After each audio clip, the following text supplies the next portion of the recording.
എല്ലാവരുടെ ഒരു പ്രശ്നമാണ് കേട്ടോ ഈ നൂൽപുട്ട് ഉണ്ടാക്കുമ്പോൾ അച്ഛന് വേർപെട്ട് ഉണ്ടാക്കുന്നത്. അപ്പോൾ മാവ് ഇതുപോലെ ഒന്ന് കുഴച്ചു കേട്ടോ. അപ്പോൾ നമുക്ക് ഈസി ആയിട്ട് നൂൽപുട്ട് ഉണ്ടാക്കിയെടുക്കുന്നത് എങ്ങനെയാണെന്ന് നോക്കാം. അതിനായിട്ട് ഞാൻ കുറച്ച് നൈസ് പൊടി എടുത്തിട്ടുണ്ട് കേട്ടോ. അതിലേക്ക് കുറച്ച് ഉപ്പിട്ട് കൊടുക്കുന്നുണ്ട്.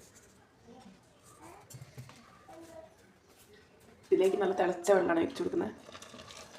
വെള്ളം നമുക്ക് കൂടാനും പാടില്ല എന്നാൽ കുറയാനും പാടില്ല എന്നാൽ ആ ഒരു പാകത്തിന് കിട്ടണം കേട്ടോ.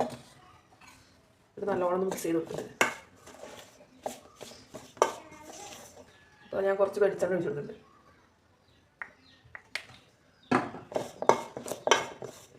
അപ്പോൾ നമ്മൾ നൂൽപുട്ടിലൊക്കെ മാവ് വയ്ക്കുമ്പോൾ അതിനോട് കുറച്ച് വെളിച്ചെണ്ണ ഒഴിച്ചു കൊടുത്തത്. അപ്പോൾ നമുക്ക് വേഗം അച്ഛനത് വേർപെട്ട് കിട്ടും കേട്ടോ. അതുപോലെ അധികം ബുദ്ധിമുട്ടും ഉണ്ടാവില്ല അത് കറക്കാൻ. അപ്പോൾ അതവിടെ മാവ് ഞാനൊരു പരുവത്തിൽ കുഴച്ചെടുത്തിട്ടുണ്ട് കേട്ടോ. ഇത് അധികം മുറുകാനും പാടില്ല, അധികം ലൂസ് ആവാനും പാടില്ല. ആ ഒരു പരുവത്തിൽ വേണം നമ്മൾ ഇത് കുഴച്ചെടുക്കാൻ. നമ്മൾ മാവ് കുഴയ്ക്കുമ്പോൾ അതിലോട്ട് കുറച്ച് വെളിച്ചെണ്ണ കൂടെ ഒഴിച്ചു കൊടുത്തിട്ടുണ്ടെങ്കിൽ ഇതുപോലെ നമുക്ക് കിട്ടും കേട്ടോ. അധികം ബുദ്ധിമുട്ടൊന്നും ഇല്ലാതെ തന്നെ നമുക്ക് നൂൽപുട്ട് ഉണ്ടാക്കിയെടുക്കാം. അപ്പോൾ ഞങ്ങളുടെ വീഡിയോ ഇഷ്ടപ്പെട്ടിട്ടുണ്ടെങ്കിൽ എല്ലാവരും ലൈക്ക് ചെയ്യുക, ഷെയർ ചെയ്യുക, സബ്സ്ക്രൈബ് ചെയ്യുക. ഇതുപോലുള്ള പുതിയ ടിപ്പായിട്ട് ഞങ്ങൾ ഇനിയും വരും.